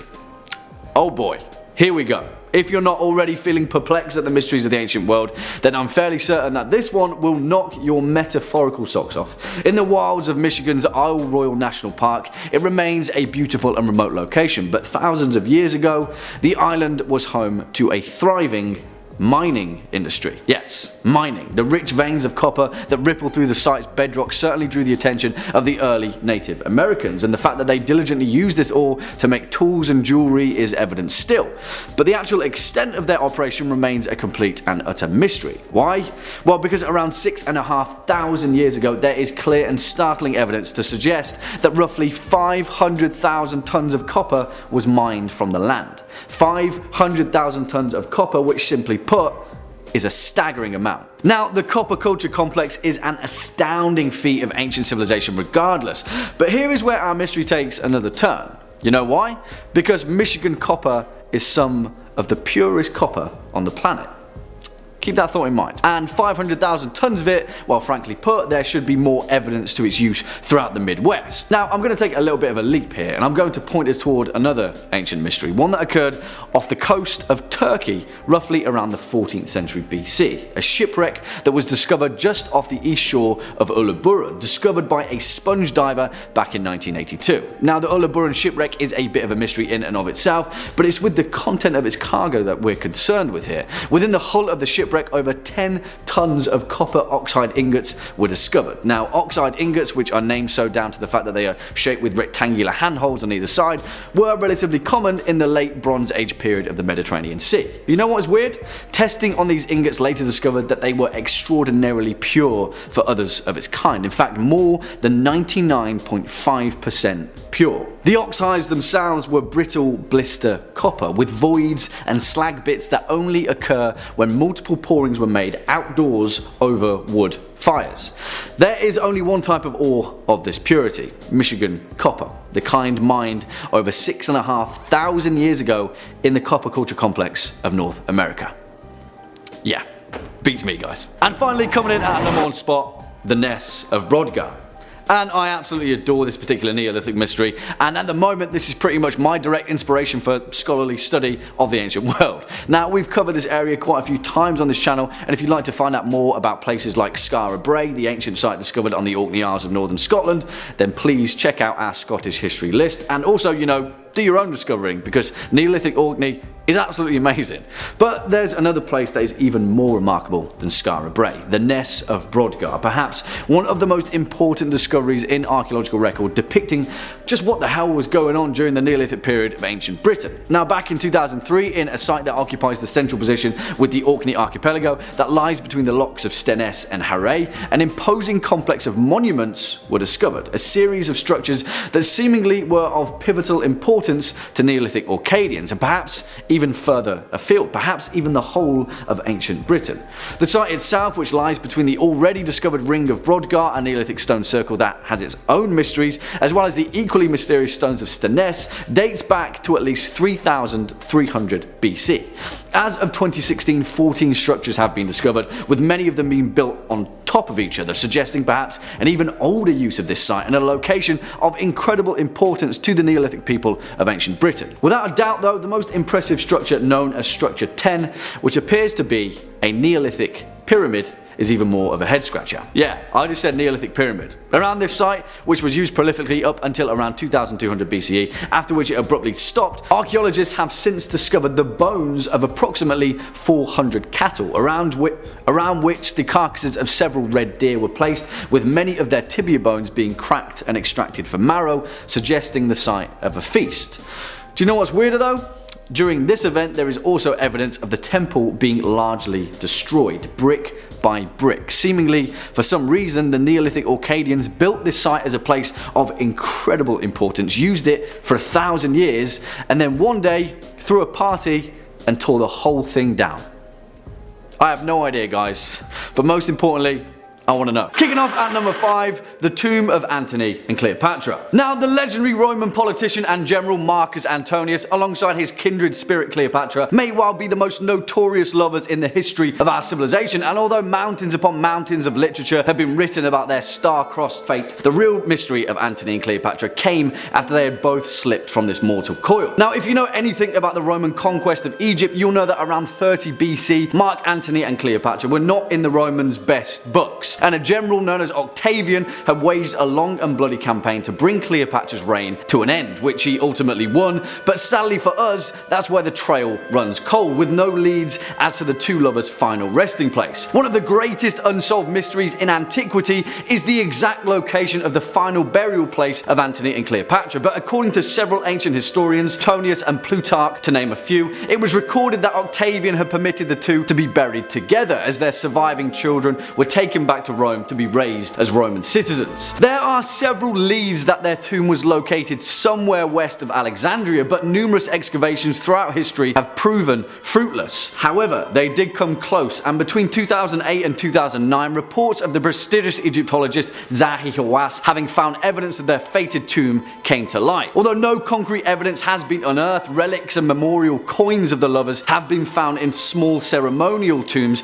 perhaps pointing toward Cleopatra's and Antony's tomb being somewhere in the vicinity. The excavation continues, but whoever stumbles upon the tomb of Antony and Cleopatra will unearth one of history's greatest mysteries. Next up at number 4, the sack of Baltimore. And now, I love this particular entry, partly for its many layers and potential implications, but mainly for the fact that it's a swashbuckling tale of chaos and carnage that seemingly came out of nowhere. On June 20th, 1631, a small village named Baltimore in West Cork of Ireland was randomly and viciously attacked by pirates. Not just any pirates though, but pirates from the Barbary coast of North Africa, which at the time was synonymous with the Ottoman Empire. Now, if you couldn't tell, that's quite a distance. This incident would go down as the largest attack by Barbary pirates in both Ireland and Great Britain, and seemingly the target was a tiny village tucked in the corner of the Emerald Isle. So it posed the glaring question, Why? Was it just a random chance of opportunity after the pirates had drifted off course? Perhaps, but it's not likely. See, the attack was led by a Dutch captain by the name of Jan Jansvoon van Haarlem, who had changed his name to Murad Rees the Younger, which, if you can't tell, is a bit of a curveball. But that curveball may have actually been thrown by someone else entirely. You see, despite being a small village, Baltimore was actually in the middle of a power play. At the time, it was under the control of a Gaelic chieftain, Sir Finian O'Driscoll, but the nearby English colony of Cork, led by a man named Sir Walter Coppinger, also had Baltimore in his sights. History is unclear as to who pulled which string, but all signs point toward the bizarre pirate attack being orchestrated by someone else entirely, in the hopes of seizing power away from O'Driscoll. In fact, several texts have even suggested that O'Driscoll's own relatives may have orchestrated the move, as they'd been exiled to Spain following defeat at the Battle of Kinsale. Whoever did it overestimated the bloodthirst of the Barbary pirates though, because following the raid, Baltimore was virtually deserted for several generations. The best laid plans of mice and men, yeah, you know what they say. Coming up next at number 3, St. John's Dance. And you may have heard mention of this one before, but perhaps not in this context. You see, it's important that we note that in modern times, St. John's Dance or St. Vitus's Dance is a terrible disease also known as Sydenham's chorea that affects the nervous system and results in a series of hysterical jerking movements of the limbs, often exhibited in young children. Generally speaking, it isn't infectious, but that doesn't figure to explain the countless records of mass hysterical dancing that occurred throughout history, of literally thousands of people across Europe being afflicted by a manic need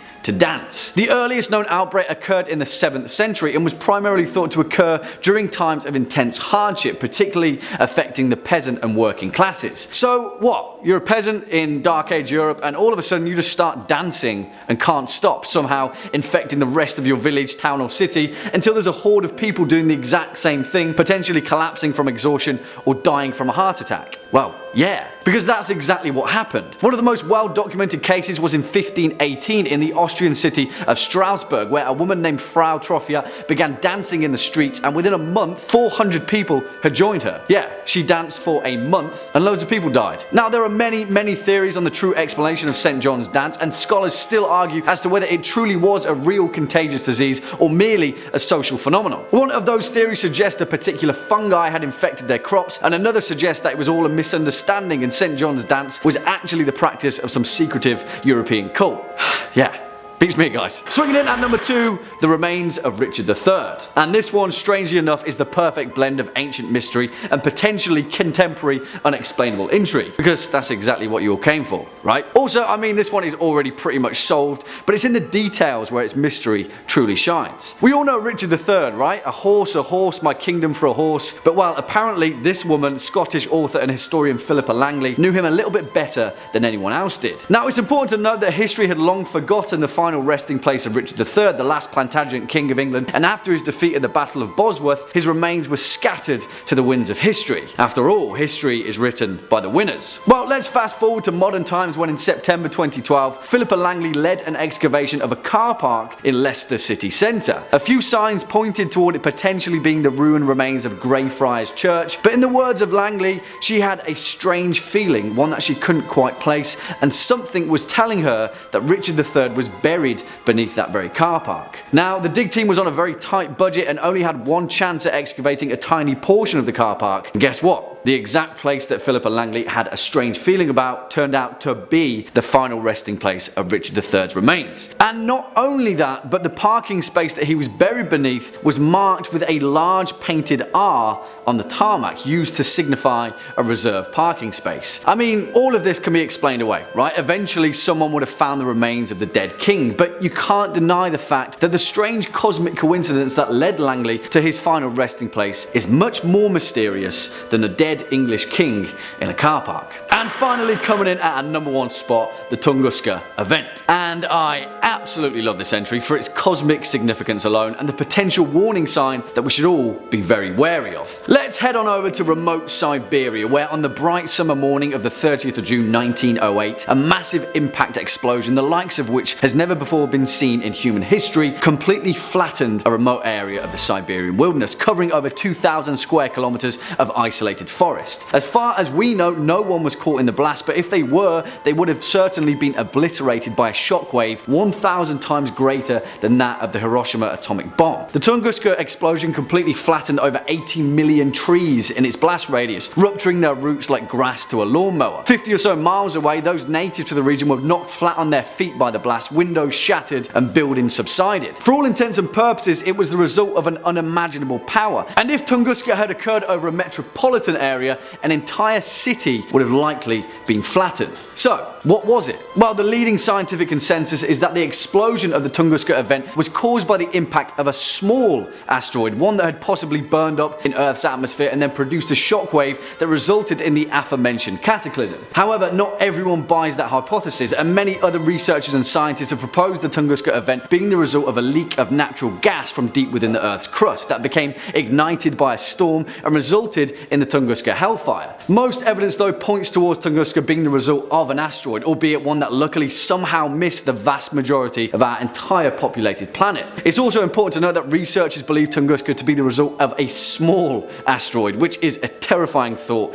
in itself. It poses an incredibly important question: how would our history have been shaped if the Tunguska event occurred somewhere else? What if its intended target had changed? And more importantly, are we prepared if it ever happens again? Number 5 on this list is the pyramids. The Great Pyramids are located in Egypt and are some of the oldest structures on the entire planet. The pyramids are said to have been constructed over 4,500 years ago and were made to act as the burial grounds for the pharaohs of Egypt. The Great Pyramid, which is the biggest of all of them, is over 450 feet tall with a base of over 750 feet wide. That's a really big structure and acted as the largest structure on Earth for almost 4,000 years. It should also be noted that the pyramids are made up of massive stone blocks. For the Great Pyramid, it's estimated that 2.3 million stone blocks are what keep it standing to this day. Every block of the Great Pyramid also weighs approximately 2.5 to 15 tons. Just a reminder that a ton is 2,000 pounds, so there were some blocks that could have weighed close to 30,000 pounds. All of this is completely unbelievable. So unbelievable, in fact, that people think something else might have been at play in making them. It's currently believed that these were made by humans and took thousands of humans to construct,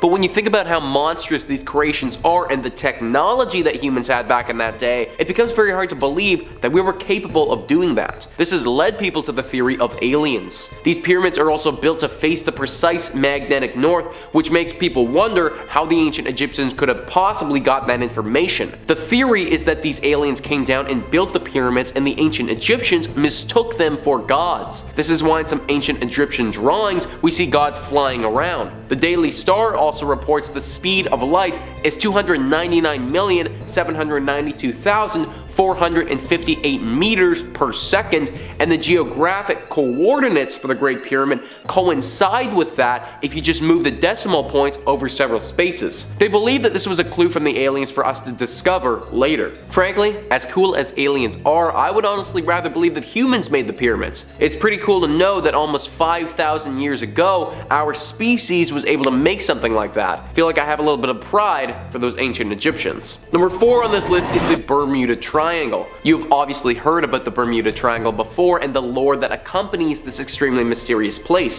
If you don't know what it is though, then the History Channel classifies it as a mythical section of the Atlantic Ocean roughly bounded by Miami, Bermuda, and Puerto Rico, where dozens of ships and airplanes have disappeared. These disappearances have continued to this day, but started hundreds of years ago. Basically since people started crossing over the Atlantic Ocean and records of ships were being kept. In fact, it's believed that William Shakespeare's The Tempest was based on a real shipwreck that happened at the Bermuda Triangle. So legends of this place can at least be dated back to when he wrote that play, which was in the early 1600s. In 1918, the legend of the Bermuda Triangle reached an all-time high when the USS Cyclops, a massive ship from the United States, sank to the bottom of the ocean. This ship was over 500 feet long and had over 300 people on board. It was a horrible catastrophe when it happened. What made this even more stupefying was that the ship had the capability to send out a distress signal and didn't do so, making everyone wonder what on earth happened. What has caused all these shipwrecks and plane crashes over the years is still unknown, but there are some theories. Some people believe that the Bermuda Triangle is home to a massive sea monster, potentially the Kraken or something like that. a massive tentacled monster with the ability to drag a ship down to the depths of the ocean and eat all who are on board. Some people believe that there may even be a wormhole that is out there in the middle of the ocean. A wormhole is a ripple through space-time which experts believe would act as a portal to another time and dimension. The Bermuda Triangle has also been called the Devil's Triangle before, indicating that some people believe this place could be the work of the devil or some strong sea demons out there. Nobody really knows the true cause of the Bermuda Triangle, and considering it's been talked about for hundreds of years, we may never know. Number 3 on this list is Stonehenge. Stonehenge is very similar to the pyramids, having been built roughly 5,000 years ago and being so difficult to construct that people think some sort of paranormal events must have transpired. Located in Wiltshire, England, Stonehenge is a monument that features massive stones standing vertically that weigh roughly 25 tons. That's 50,000 pounds of weight that these monstrous stones have to them. The monument is oriented towards the sunrise on the summer solstice, but other than that, not a lot of people know why it's there or what its purpose was. Now it is owned by the Crown and considered a heritage site,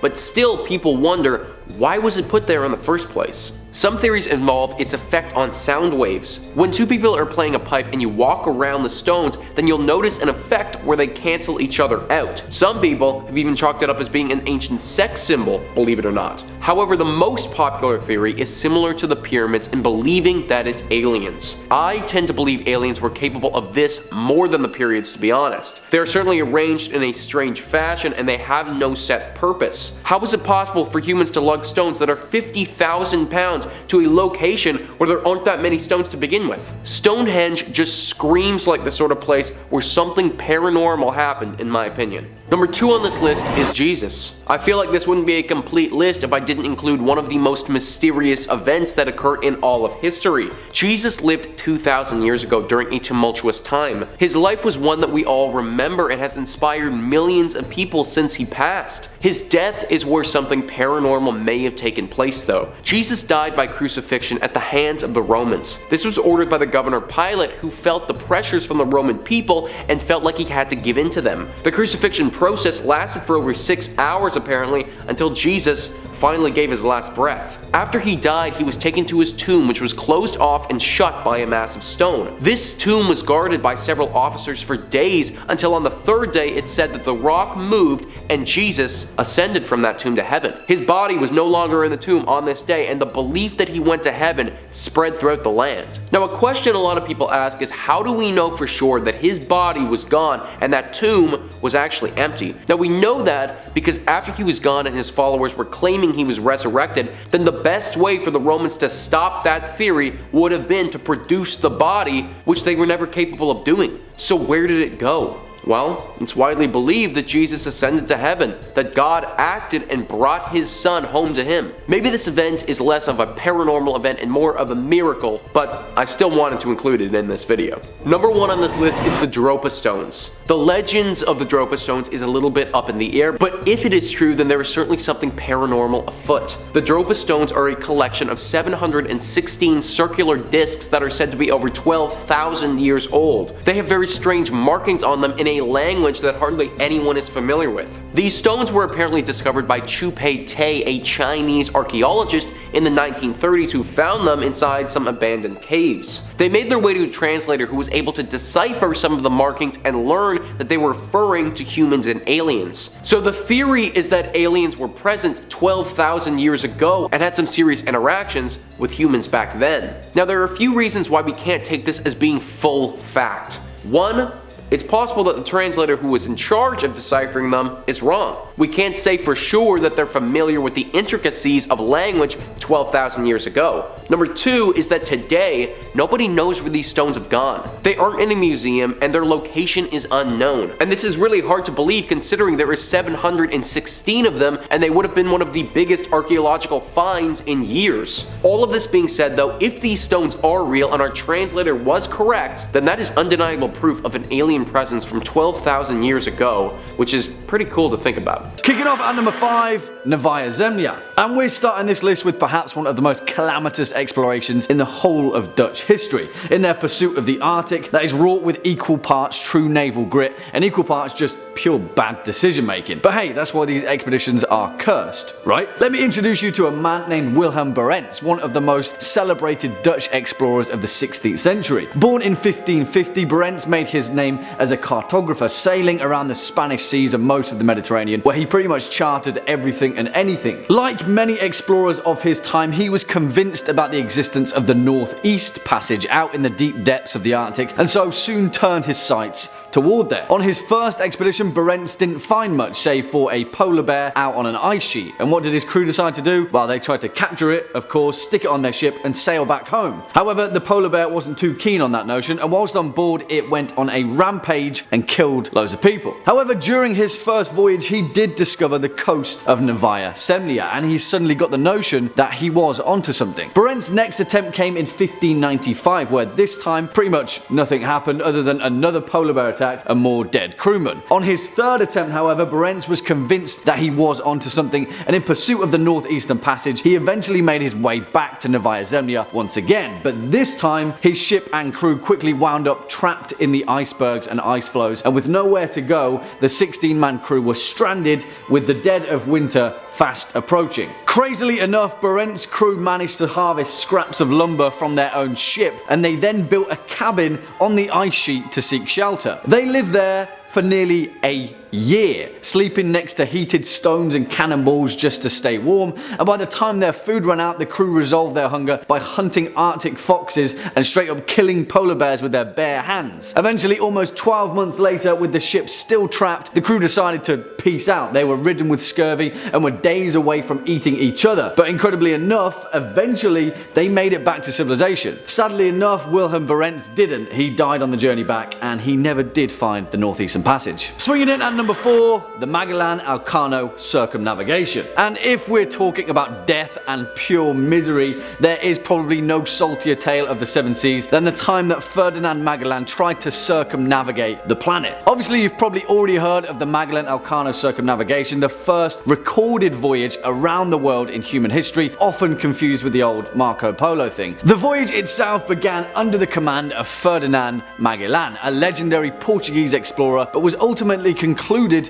by the Spanish navigator Juan Sebastian Elcano. Why? Well, that's because things got pretty bad on the way. Let me explain. Magellan's voyage set sail from Seville in 1519, but his first mistake was failing to appreciate just how unimaginably big the Pacific Ocean is. I mean, now we know it's freaking huge, but Magellan didn't have the pleasure of hindsight, and seemingly he only packed enough supplies for an average kind of ocean. After just several months at sea, Magellan's ship completely ran out of supplies, and after floating around in the middle of the Pacific at the point of near starvation, his crew began scraping the rafters for maggot-infested crumbs. Their water supplies had dwindled to mildew, and they were forced to resort to drinking their own urine just to hydrate themselves. Eventually, the crew became so ravenous with starvation that they ripped the leather from the ship's hull and began chewing on it just to satiate their hunger. After months of pure misery, Magellan and his crew did finally make landfall on the island of Guam with barely a ramshackle crew to keep it all together. A few months later, incredibly enough, Magellan made it to the Philippines, where they were then attacked by over 1,000 native warriors in the Battle of Mactan, and Magellan was stabbed in the face with a spear and then obviously died. Pretty much all of the malnourished crew were slaughtered, but another ship managed to survive, headed by Elcano, and yeah, they then completed the voyage. But as you can tell, it was pretty damn harrowing to get around the world. Next up at number 3, the Narvaez Expedition. And talking of death and misery, this particular entry is pretty much unrivaled when it comes to cursed expeditions. The Spanish conquistadors of the 16th century have a bloody enough history during their march through the Americas, but no such journey is as wrought with death and misery as the Narvaez Expedition. Alongside Alvar Nuñez Cabeza de Vaca, which is a pretty impressive name, Narvaez and 600 men set sail from Spain with an appointment by the Holy Roman Emperor himself, Charles V, and set about to claim the Gulf Coast. They made their way toward the coast of Florida in pursuit of the coveted gold of the Americas, but before they could even make it there, over 100 men had deserted as the expedition made port in the Dominican Republic after fearsome tales of previous expeditions succumbing to the dangers of the continent made their way through camp. They had the right idea though, because not long afterward, Narvaez's fleet of ships were devastated by a hurricane that killed over 60 of his men and a fifth of their horses. That's before they'd even made it to Florida, but once they'd made landfall with diminished supplies and low morale, Narvaez's expedition had barely tasted the horror and pain that awaited them. After several months and failing to fully anticipate the scale and depth of the natives that called the land their home, the Spanish forces were quickly attacked by waves upon waves of native warriors, utilizing guerrilla tactics in the dense territory of the Appalachian people. Eventually, Narvaez's 600 men had dwindled to less than 250, and after crossing a rancid swamp in an attempt to escape, the expedition were near enough starving to death, many of them sick and wounded, Narvaez included. After considering cannibalism, the remaining crew decided to melt down their weapons and reforge them into tools, where hopefully they could chop down a few trees and build a ship to sail back to Mexico. Incredibly, they crafted 5 ships over a month period and set sail on September 22nd, 1528, where they were then battered by an unholy storm, ripping apart the 5 ships to splinters, killing most of the survivors. Yeah, after thinking they'd escaped, only 80 survived, who were then forced to remain in the Americas, scrapping for survival against the natives for years on end. Eventually, out of 600 men, only 4 survived. 4. Coming in at number 2, the Burke and Wills Expedition. And if we're talking about failing to anticipate one's surroundings, then there's perhaps no finer example than the Burke and Wills Expedition. Australia is a pretty huge place, and the vast majority of the unrelenting continent was unexplored for a good reason, because you'd probably die on the way, unless of course you were an Aboriginal Australian. That didn't deter 2 European settlers though, Robert O'Hara Burke and William John Wills, who were commissioned by the Royal Society of Victoria in 1860 to cross inland Australia. The expedition set out from Melbourne on August 20th, 1860 with 19 men, a herd of camels and horses, and a boatload of supplies. Everything went pretty smoothly up until October of the same year, when the 2 leaders, Burke and Wills, started to get competitive with each other, racing to meet checkpoint after checkpoint and establishing ill-fitting camps on the way. The pair failed to anticipate the strain that it would put on the return journey home. Eventually, they split up most of their expedition party, leaving the majority of them at a site known as Copper Creek, telling them to wait for 13 weeks. By early 1861, Burke and Wills had made it to the northern coastline of Australia, but couldn't technically reach the end due to dense swampland. They'd done their job and actually made it to their destination, but that's when Burke and Wills realised they needed to make it back home. On February 9th, 1861, after reaching the Gulf of Carpentaria, the expedition began their long journey back to Victoria. Obviously, with their supplies dwindled and the harsh, arid climate of the Australian outback reaching fever pitch, the remaining 4 European settlers descended into a state of pure misery as the climate began to take its toll. Charles Gray was the first of the men to die after catching dysentery and being near beaten to death by Burke. Eventually, the 3 remaining men made it back to Copper Creek, only to find it abandoned. The rest of the expedition had given up on them and returned home. By June 1861, both Burke and Wills had died in their attempt to reach the appropriately named Mount Hopeless. One man did survive though, an Irish soldier named John King, who had accompanied the men on their way. He was found near death by the Yandrawanda people, indigenous Australians that had survived in the harsh deserts for thousands of years. They cared for him until he was finally rescued, the sole survivor to tell the ill-fated tale of Burke and Wills. And finally, coming in at a number 1 spot, Shackleton. Because, truth be told, we have to end this particular list on a more than positive note, because despite cursed expedition after cursed expedition, there is nothing greater than human triumph in the face of horrifying adversity. There is perhaps no greater tale of endurance than with the fated expedition of Sir Ernest Henry Shackleton, who set sail in 1914 in pursuit of fully mapping the continent of Antarctica by crossing it entirely from sea to sea. After leaving Buenos Aires on 8th of August 1914 in the aptly named ship Endurance, the expedition began steadily, but quickly the harsh and unforgiving nature of the Antarctic began to reveal itself. As they drew closer to the continent, the Endurance and its crew became stuck in the slowly solidifying pack ice and were eventually completely entombed by the frozen ocean. Now, Shackleton was a fantastic naval mind, and quickly he realized that his crew wouldn't be able to free the ship until the ice had melted on its own accord, and so they pitched up camp on the ice and waited for warmer weather. They waited for 10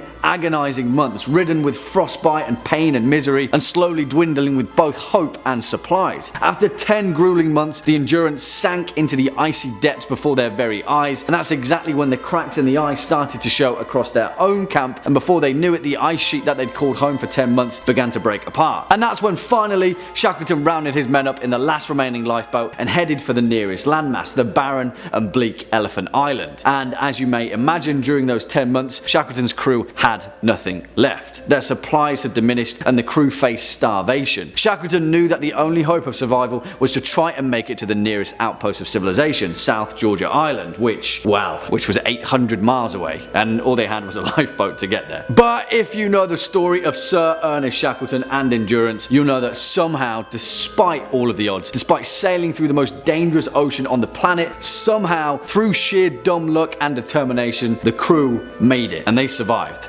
Out of 28 men that had left for Antarctica, 25 returned, albeit 3 years later, with a few less fingers than before. Cursed expedition aside, endurance and triumph over adversity always wins out in the end. Coming in at number 5, we've got an ancient Egyptian ghost story. Back in 1200 BC, somebody in ancient Egypt decided to put a ghostly story to paper, or pottery, I suppose. An Egyptologist named Gaston Maspero published this story found on 4 pieces of broken pottery, which tell the tale of a man who spent a night next to a tomb and was awakened by a ghost. This man then went to the high priest Khonsuheb and told him about the experience. From there, the high priest decided to summon the ghost and hear his story. When the specter arrives, he claims that he is Nabuzmek and that he's been disturbed in the afterlife by some sort of damage or trespass upon his tomb. It's not totally clear because more pottery pieces haven't been discovered yet. So the priest offers to rebuild a new tomb complete with a gilded coffin to make the spirit peaceful once again, but the ghost expresses some reluctance. He says that others have offered similar things but never followed through. So to prove his commitment to the cause, the priest then shares the ghost's fate for a little bit, living without food, water, air, or daylight.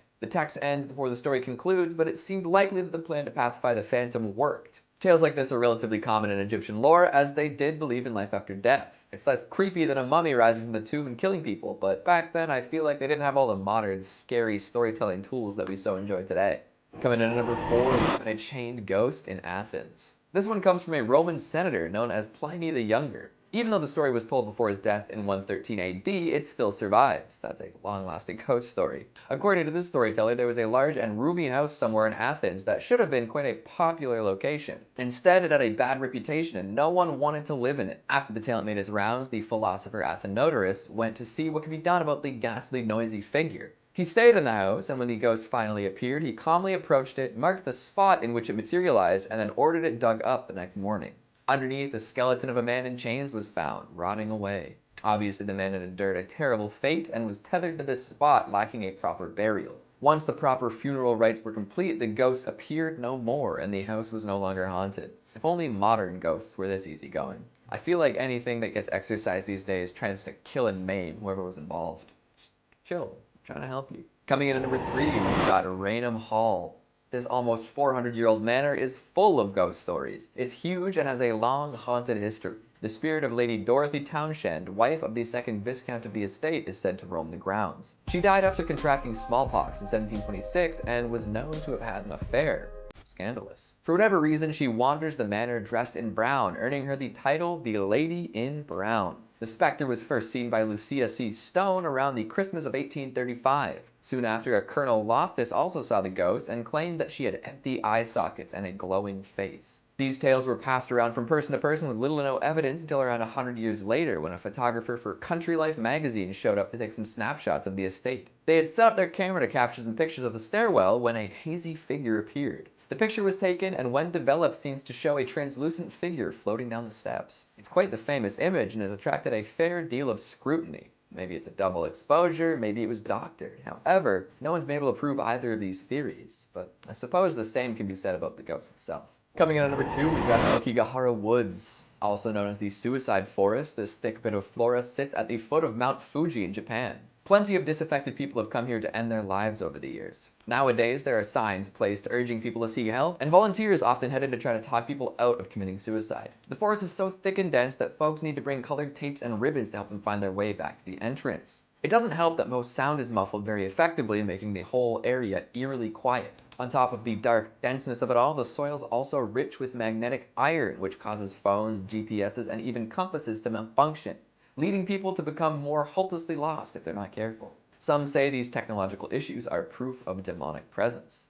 As with anywhere where death is common, these woods have plenty of ghost stories associated with them. According to legend, people would bring family members here in times of famine and leave them to die. This was done to save food for others. Those left in the woods would slowly starve and become what are known as yurei, or souls filled with hatred, sadness, and a desire for revenge. Superstitious folks believe that these yurei would walk around screaming near their bodies, and often people tasked with removing their deceased from the woods would play rock, paper, scissors to figure out who had to do the scariest job. And finally, at number 1, we've got the Tower of London. This 900-year-old building is absolutely full to the brim with ghosts. There are enough stories to fill volumes of books. We can talk about the Queen's house, where Arabella Stuart roams. The first cousin of King James I married against the king's wishes and was sent to the tower as punishment. Her ghost floating around seems to tell us that she's still there serving time. If you were to visit the Martin Tower, you might run into a fuzzy grizzly ghost. Back in the day, all sorts of exotic animals were kept in here as an exotic zoo of sorts. Among these fascinating creatures was a bear. And this bear must have been treated very poorly because it stuck around for the afterlife to cause some mayhem. There's a story of the bear appearing before a guard and sending them into shock so bad that they died.